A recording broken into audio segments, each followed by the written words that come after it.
وده الشكل النهائي لعيش الطاسة. عملته بطريقة سهلة وناجحة، ويلا تعالوا معايا بقى عشان نعمله مع بعض.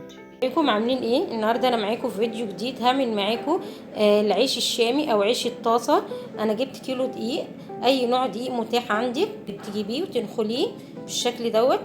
معايا كمان مقادير معلقتين ملح صغيرين، معلقتين سكر كبار، معلقتين خميرة كبار. دي المقادير الجافة اللي هنستخدمها مع العيش. معايا كمان هنا 4 معالق زيت كبار، كوباية لبن، كوباية مية، وممكن نزود شوية مية تاني لو الدقيق بتاعك احتاج مية ممكن تزودي له مية تاني، محتاجش خلاص. اول حاجة هضيف المقادير الجافة اللي هي الملح والخميرة والسكر على الدقيق، وهقلبها كده. ابدأ دلوقتي اضيف الزيت، 4 معالق زيت او نص كوباية زيت صغيرة كده، وهبدأ ابس الدقيق بالزيت كده، هخلي الزيت يخش فيه كله. خلاص كده الزيت بقى في الدقيق كله بالشكل ده. هبدأ اضيف اللبن، ولو مش حابة تضيفي لبن ممكن تضيفي مية، كوباية لبن دافية. لازم يبقى اللبن دافي والمية دافية اللي هنضيفها على الدقيق عشان يتفاعل مع الخميرة. والافضل ان انت تضيفي لبن عشان اللبن بيدي قيمة غذائية حلوة للعيش وطعم حلو كمان. هنقلب كده.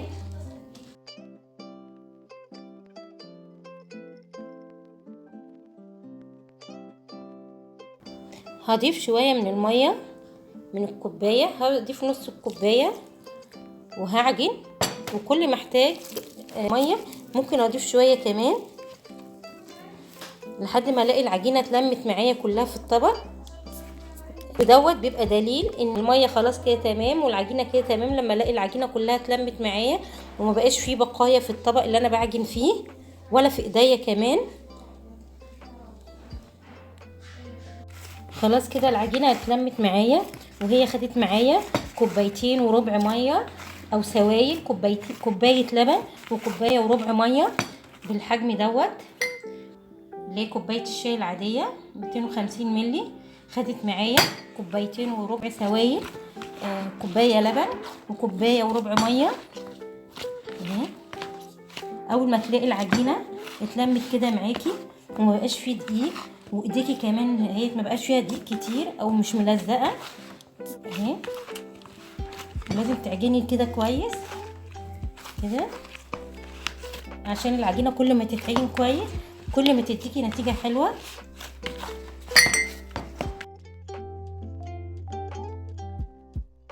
اهي العجينه كده خلصت معايا. انا هحطها في مكان دافي، هشغل فرن البوتاجاز لمدة 5 دقايق، وبعدين اطفي عليه النار واحطها في الفرن. بس لازم الفرن يكون مطفي عشان تختمر معايا بسرعة. لازم تغطيها بغطا حابب كده عليها، او تحطي عليها قماشة عشان الهواء ما يخشلهاش فتخمر معاكي على طول. العجينة خلاص خمرت معايا اهي كده.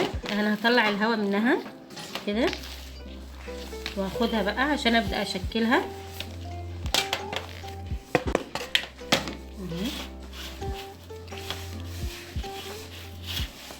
هبدأ اقطعها قطع صغيرة عشان اعمل بيها رغيفة العيش.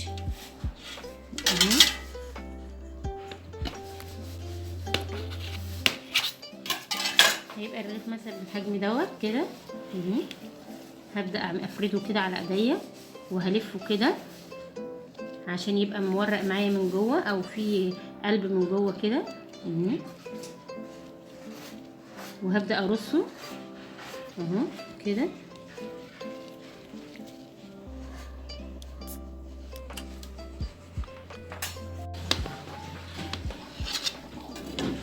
قطعة تاني. اول حاجة بعمل لها كده اهي، العجينة اهي كويسة وخمرت معايا، ايديا ما بتلزقش ولا هي بتلزق في ايديا. هبدأ افردها كده وبعدين هبدأ المها كده اهي كده وادخلها جوه بعض كده، وابدأ اعمل لها كده وهبدأ ارص العجينة. ولما اجي افردها هبدأ اخد من الاول واحدة حطيتها هبقى معلماها، لازم تعلميها اول واحدة حطيتيها عشان تبقي عارفة انهي واحدة تبدأي بيها. اهو العيش خلاص انا شكلته كده بالشكل دوت كور كده، عمل معايا 20 رغيف اهو.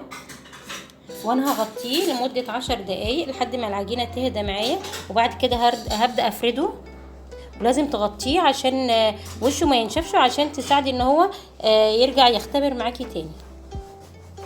حطيه في مكان دافي، شغلي فرن البوتاجاز وتحطيه على البوتاجاز من فوق، فدوت هيديله تدفيه فهيخليه يرجع يخمر معاكي تاني. العيش كده انا هبدا اشكله، ودي اول واحده انا حطيتها اهي. هبدا ارش بقى هنا دقيق كده قدامي كده، وهعملها كده. لازم نحط شويه دقيق عشان وانتي بتعمليها بالنشابه ما تلزقش معاكي.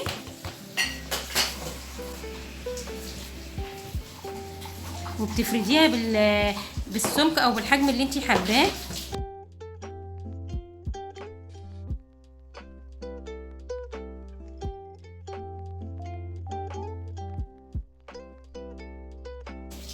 بس تحاولي على قد ما تقدري وانتي بتعمليه بالنشابه ان انتي تطلعيه مظبوط معاكي عشان يبقى شكله حلو لما يستوي.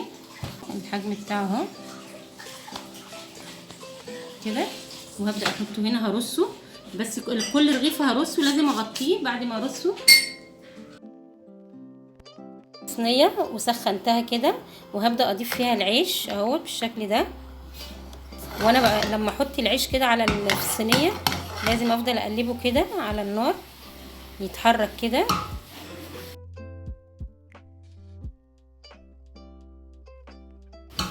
واول ما يبدا كده بقلبه، اول ما يشمع من تحت بقلبه كده، ما استناش لما ياخد لون، لازم افضل اقلبه شمال ويمين كده بالشكل ده اهو.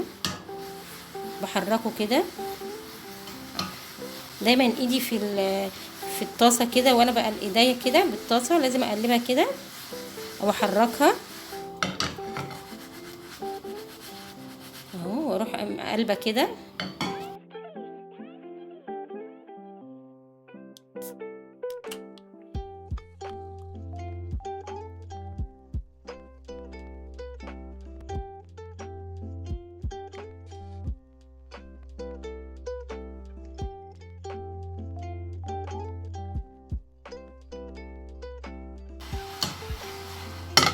هيبدأ ينتفخ معايا اهو بالشكل ده.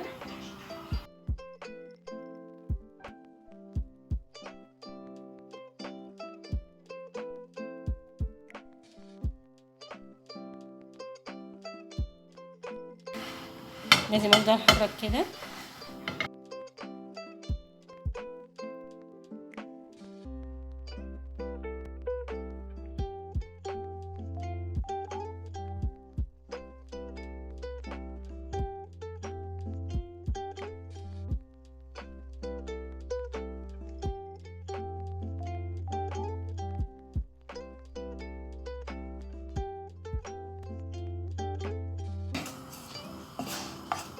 اهو كده القطع اهو كله بقى طبقتين.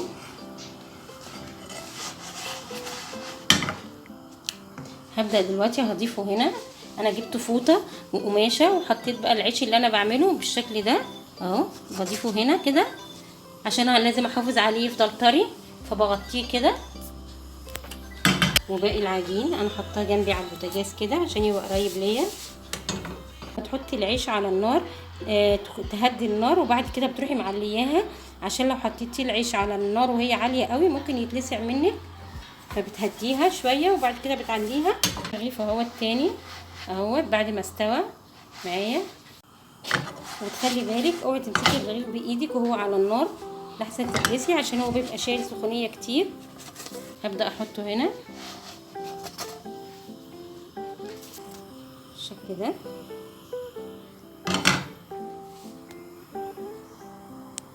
اهو. العيش اهو انا كده خلصته بالشكل ده اهو.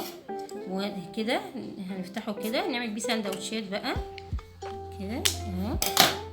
تفتح معايا اهو كده، وجوه قلب حلو اهو اهو. ده الشكل النهائي للعيش، وبالهنا والشفا. واتمنى ان يعجبكم، واتمنى تجربوه. وصفه سهله وموفره، وكمان هتقدري تعمليها في البيت بكل سهوله. وبالهنا والشفا.